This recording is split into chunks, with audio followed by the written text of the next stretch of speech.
કે જીવતમાં આ હે કે આ છઠ્ઠી ડેન્સિટીની અંદર જે જીવ હે એ આવા હોય, એ આવા હોય ને ઈચ્છા પ્રમાણે આગળ બદલી શકે. એને એમ થાય કે મને કાગડો થયું, મને કાગડો કાગપસંદી જે બધા કહે ને કે કાગપસંદી એ કાગડો એકચ્યુઅલી છઠ્ઠી ડેન્સિટીમાં હે, પણ એને એમ બાર કાગડું જરી મળે એ રૂપ કાગડ. હનુમાનજી પૂછડા વાળો હતો એ પૂછડા વાળો હોય, એ એની પોતાની પસંદગી શું, એ એની પોતાની પસંદગી હે.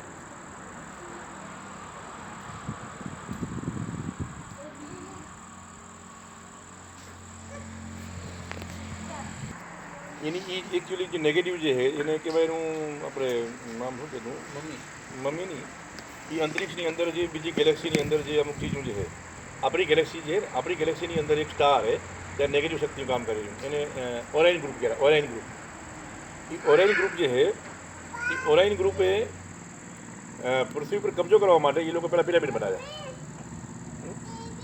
અને વસ્તીને આકર્ષિત કરવા માટે હોનું લઈ આવ્યા. ત્યાંથી એકચ્યુઅલી ઓરાઇન ગ્રુપમાંથી એ હોનું લઈ આવ્યા અને હોનો અહીંયા હોનો ચોક કરી અને એ રાજ ઊભા કર્યા અને એક નવી ચીજ ઉમેરી કર્યું.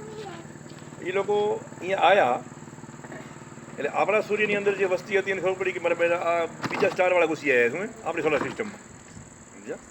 જે એકચ્યુઅલી ઓરેન ગ્રુપવાળા જે આવ્યા હતા નેગેટિવ શક્તિ આવી હતી એકચ્યુઅલી આપણી સોલાર સિસ્ટમથી બહાર આવ્યા હતા, બીજી સોલાર સિસ્ટમમાંથી આવ્યા હતા, સમજ્યા? એટલે આપણી સોલાર સિસ્ટમવાળા એને તકડી મૂક્યા અને પિરામિડ ઉપર કબજો કર્યો, પિરામિડ ઉપર કબજો કર્યો.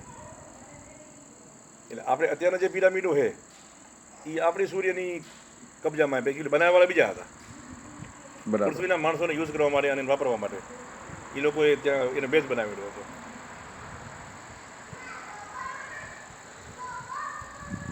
અને આપણા શાસ્ત્રોની અંદર જે વાર્તાઓ લખી હોય કે આ ગરુડ પૂર્ણમાં આમ કરવાથી આમ થાય ને આમ કરવાથી આમ થાય ને આ બધું જ ફેક છે, એવું કશું જ નથી, બધું જ પાણી જેવું ક્લીન છે.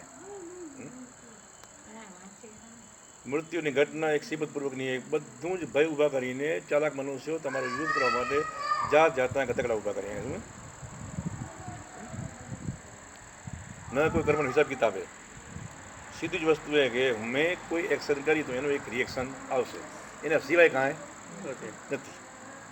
આપને વિજ્ઞાન શીખડાવે જ રહ્યું, આઘાત એવો પ્રત્યાઘાત પછી જ આવનાર, એના સિવાય બીજો નિયમ નથી કોઈ. તમે જેટલો પુશ સામે આપો એટલો પુશ તમે રિવર્સ મારવો જ પડશે, મારવો જ પડશે, એ બસ એ જ આવે, બીજું કાંઈ છે જ નહીં.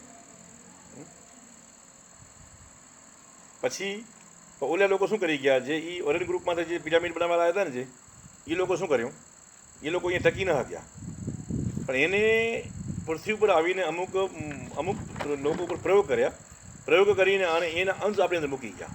આપણે જે માથા ફરે રહ્યા તો એ લોકોએ શું કર્યું ખબર, આપણા આગળના ચક્રની અંદર એક ચિપ્સ બિહારી અને બાયો કેમિકલ ચિપ્સ અને એક નાભી બિહારી, એ વાયરસ ઠોક્યો આપણી અંદર. શું કે મનુષ્ય જાગી ન શકે અને એ સંસારની અંદર ઉલઝેલો રહે અને એ એનર્જી જનરેટ કરી રાખે અને એ એનર્જી જનરેટ કરી રાખે. આપણે શીરો ખાધી મજા આવી ગઈ, મેં ક્યારે વાત ન કરી હે, એ શીરાની જે મજા આપી લીધી ને એમાંથી અંશ ઉર્જાનો નીકળી અને સીધો એ ઓરેન્જ ગ્રુપની અંદર એ ઉર્જા ટ્રાન્સફર થઈ જાય અને એ ઉર્જા અહીંયાથી ત્યાં લઈ જવા માટે અને મજા ઉત્પન્ન કરવા માટે એ આઈસી બિહારેલી કે અહીંયા એક પેટમાં એ બાયો ચિપ્સ છે, એ આપણી અંદર બીજમાં નાખેલી છે. એકચ્યુઅલી હજારો વર્ષ પહેલાં એ નહોતી, પણ એ પૃથ્વી પર એ લોકોએ નાખેલી છે આપણે શોષવા માટે. આપણે બધી અહીંયા મજા લઈ રહ્યા, ડિસ્કા કરી રહ્યા, જે આનંદ આવ્યો ને જે એ આનંદની મજાની એનર્જી ટ્રાન્સફર થઈ રહી છે જ્યારે ઉપાય એ લોકો એને મજા લે રહ્યા, એ બેઠા બેઠા એ આનંદ લે રહ્યા. શું ટૂંકમાં એનો લાભ આપણે પછી નહીં, આપણે એકચ્યુઅલી એક ડિવાઇસ જેમ કે મોબાઈલ છે, એમાં આપણે મોબાઈલ આપણે એમ કે ભાઈ આપી શીરો ખાતો, પછી શીરો ખાતો એવું ને આપણે શીરો મોકલો પછી એને છે આપણા માટે શીરાની વ્યવસ્થા પછી એને જ કરીએ. હા આમ જ હાલેલું. શું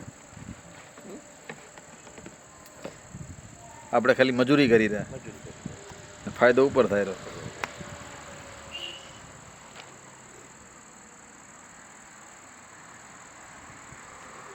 એવડો મોટો ગોળો હતો, એ આમ ઉડતો ઉડતો નીકળ્યો, મારા અમેરિકાની રડારમાં પકડ્યો તો મારે મને ખબર પડી કે આ છે શું, ઓળખાણો નહીં, એટલે મિસાઇલ દાગી.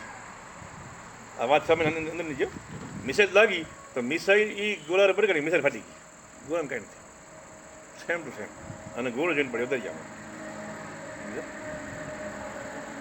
એ આખી વિડીયોગ્રાફી બનેલી એ અમેરિકાની લશ્કરી ઉતારેલી છે અને એની પર બહેસ થઈ તો ઘણી બધી વાતો લીક થઈ ગઈ, એમાં ઘણી બધી વાતો લીક થઈ ગઈ. તો એ મેટલ કી હવે પછી એની ઉપર પ્રયોગો થયા કે એકચ્યુઅલી આ હે શું ડિવાઇસ ખુલતું નથી, કાંઈ નથી કરતું, આવડો મોટો ગોળો હોય સ્ટીલ જેવો વજનદાર ધાતુ કે ઓળખાતી નથી હે. તો એની અંદર પછી એને સેન્સર કર્યા. હવે એની ઉપર અલગ અલગ અખત કર્યા કે સાઉન્ડ ઇફેક્ટ શું આવે એમ. પેલી લાઇટની અસર નાખી, લાઇટથી એમાં શું ફેરફાર થયા, પછી સાઉન્ડનું એમાં ગાયત્રી મંત્ર બોલ્યા, આ બોલ્યા, તમારે બધું જેમ જેમ અવાજ અમે રંગરૂપ બધા રાખે શું અંદર છે. એટલે એ સાઉન્ડને પ્રતિક્રિયા કરેલો. સાઉન્ડની અંદર હજી મને શું ખબર પડતી નથી મેં હે શું ઓલું ફિલ્મ થોર એનો હથોડો આવેલો, એ હથોડો એકવાર ખબર એ ઓલો બેભાન થઈ જાય ને એનો હથોડાનો ચાલક હથોડો ક્યાંક પડેલો થઈ, એ ઉપાડવાટું ક્રેનું આવેલું, કેટલી બધી સાધન સામગ્રી, એટલો હથોડો ઉપડતો નથી. ઉપડતો નથી. હા,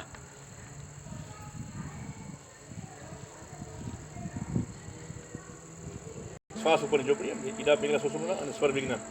સ્વર વિજ્ઞાનની અંદર મહાદેવે પાર્વતીને કીધું હે કે જે પૃથ્વી ઉપર જે જીવો વસે છે, ઈડા પિંગલા અને સુષુમ્ન જે નાડીઓ હે અને 7 ચક્રો હે, તો એકચ્યુઅલી બ્રહ્માંડમાં એવી કોઈ વસ્તી છે કે જેની નાડીઓ અલગ છે.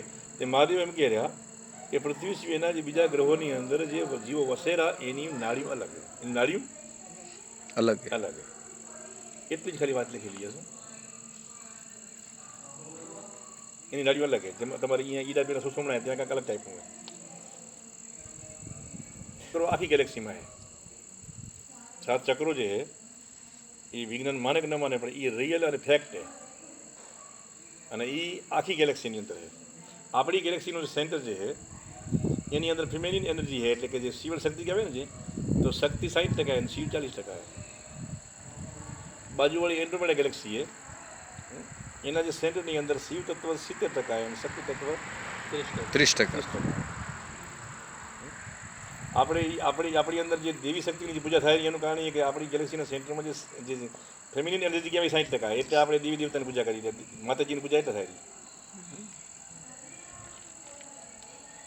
આપણા કુળદેવીઓ હોય એની જેમ.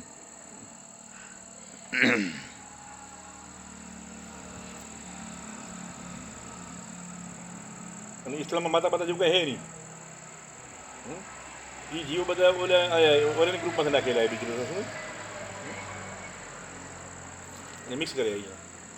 એ અત્યારની ભાષામાં AI વાળા છે. વગરના મનુષ્ય હોય એનો ઓળખાણીની શું દેખાય આપણા જેવા જ બધી રીતે, પણ અલગ કેવી રીતે કરે? તમારે અમુક જગ્યાએ જાગૃતિ તમે ઓળખી શકો એને. તમને ખબર જ પડે કે આત્મા છે જ નહીં, એમાં ખાલી મશીન જ છે. અને મરેલામાં કાંઈ જ ન હોય, એનું સૂક્ષ્મ શરીરનું કાંઈ ન હોય. એ બહાર લેવાનું દાટી હોય એટલે પ્રોગ્રામ પૂરો. એનું કાંઈ જ ન હોય. જેમાં આ સીસીએ ધૂળમાં નાખી જટાઈ ગઈ અને હળી ગયું અને ખાતર થઈ ગયું, એમ ખાતર જ થઈ જાય.